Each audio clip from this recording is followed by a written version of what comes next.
Bitcoin, crypto, blockchain, is this the future money or just another high-tech mirage?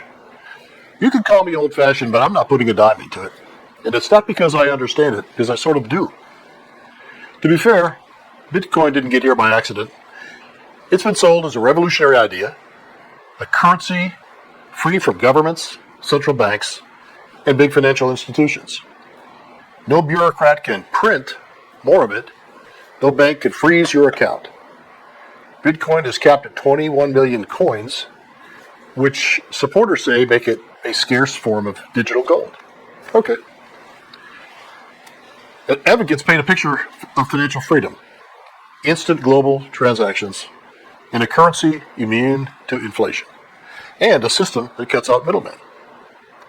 And they're not shy about the success stories. There are a lot of stories about early adopters who turned a few $100s into millions. And they'll also tell you about that blockchain technology, the public ledger behind Bitcoin that makes the system transparent and secure. Every transaction is recorded. Every coin is accounted for. In theory, it's a system that works without trust. Without trust. Is that what we want? Oh yeah, the math itself keeps everyone honest.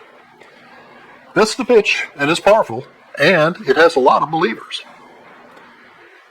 However, if you step back and strip away the hype, to my mind, a different picture comes into focus. First, Bitcoin is not a tangible asset. It's not a share of a business.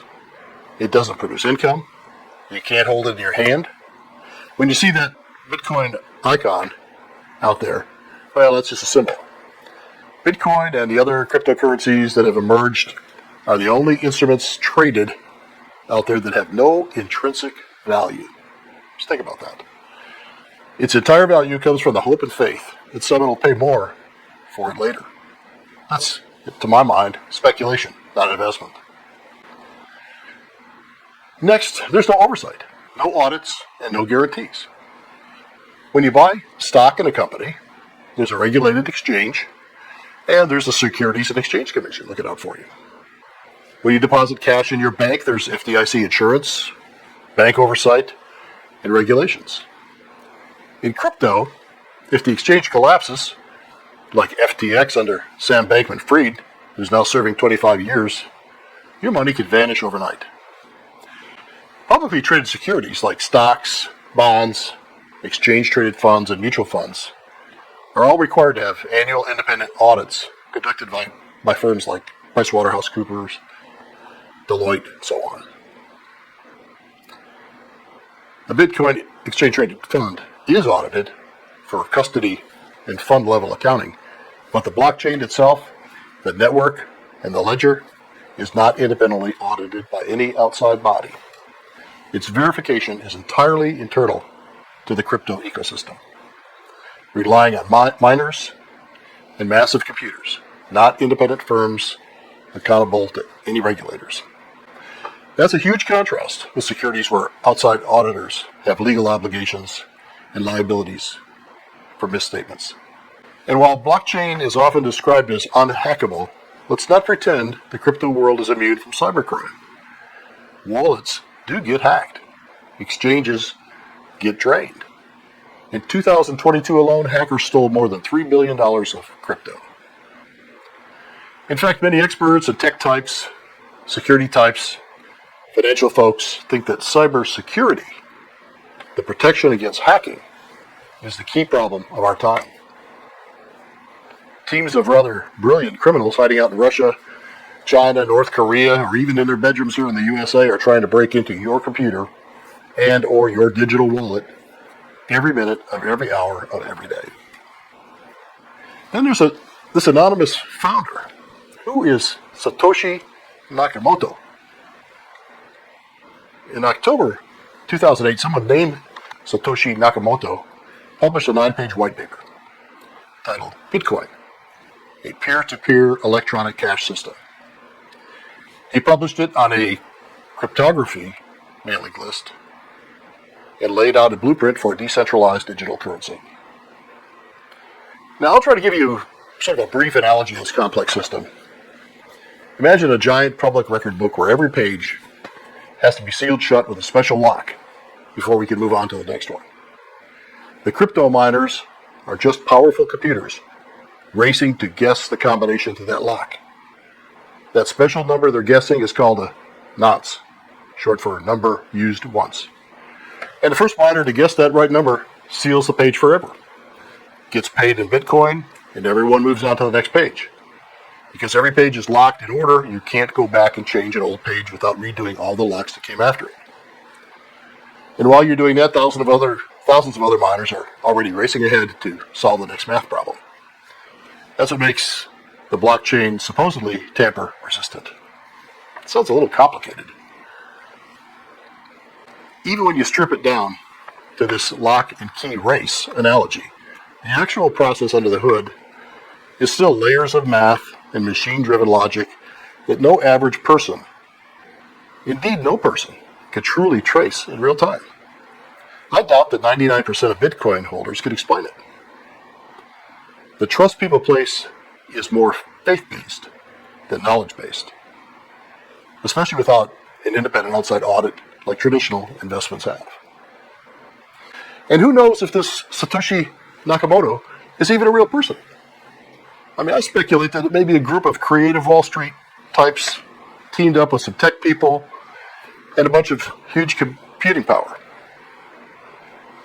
Created a new financial instruments that investors would never understand, they would just buy it. Then there's the illusion of legitimacy. Some people point to Wall Street's growing involvement in crypto as proof that it's a legitimate investment. Big hedge funds, institutional investors, and even celebrity endorsements. Surely they wouldn't touch it if it weren't solid, right? History says otherwise. Just look back 20 years or so, in the early 2000s.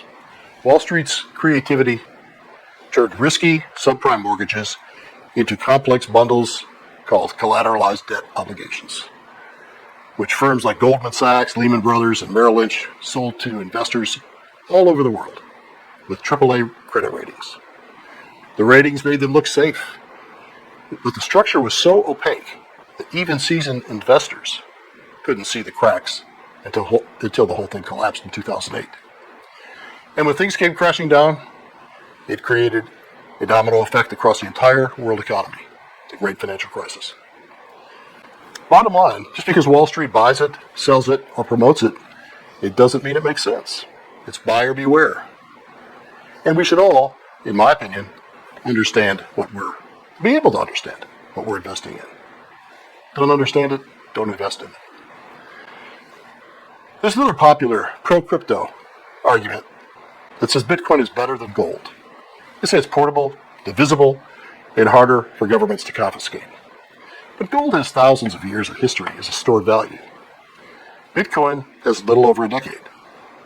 And in that time, it's already seen catastrophic losses for those who bought at the wrong time. Gold doesn't require electricity or miners or internet access to hold or use. Bitcoin disappears if you lose your private keys, if your hard drive fails, or if a hacker gets into your wallet. If all this sounds familiar, it's because history is full of the similar stories. Starting with the Tulip mania of the 1600s. Or how about Michael Milken's junk bonds in the 80s, or the dot-com bubble, and the mortgage-backed securities issue we just discussed.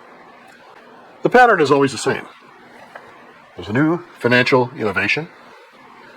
Early winners get rich. Everyone else piles in, afraid of missing out. And reality catches up, and the bubble bursts. Crypto's extreme volatility makes it unreliable as a currency and risky as an investment. A single tweet from a billionaire can send prices soaring or crashing in hours. That's not a store of value. It's a roller coaster. Some enthusiasts call crypto a truly democratic mode of exchange because no single entity controls it. But herein lies the real story. Bitcoin mining is heavily concentrated in just a handful of large entities. For instance, Foundry USA alone controls about 36% of global production. And publicly traded company Marathon Digital Holdings accounts for another 4%. This gives U.S. operators over 40% of total production, and more broadly, only 10 to 15 major entities control over 50% of Bitcoin's mining power.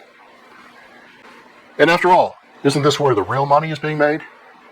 They're creating the Bitcoins and being paid handsomely for it. That's not democracy. That's just a different kind of centralization. Bitcoin, cryptocurrency, not with my money. So why am I not putting my money into Bitcoin? Because when I add it all up, I see an asset with no intrinsic value, with massive volatility, no public audits, and serious security risks. I see a market driven more by hype than utility, with a history and a structure that rhyme all too well with past financial manias. It's not that I'm afraid of new technology. I've embraced plenty of it. But when it comes to my hard-earned money, I want investments with proven value, tangible assets, and safeguards in place. Bitcoin, cryptocurrencies in general don't check any of those boxes. If you've made money on it, good for you. But for me, I'm going to watch this one from the sidelines. Because sometimes the smartest move isn't to chase the next big thing. It's to recognize when the next big thing looks a little too much like the last big mistake. Got a different opinion? Let me know. I read all comments, and this one's bound to have some disagreements. If you like discussing these topics, these kinds of topics, like, subscribe, and ring that bell. And I'll see you next time on Ed Talk Today.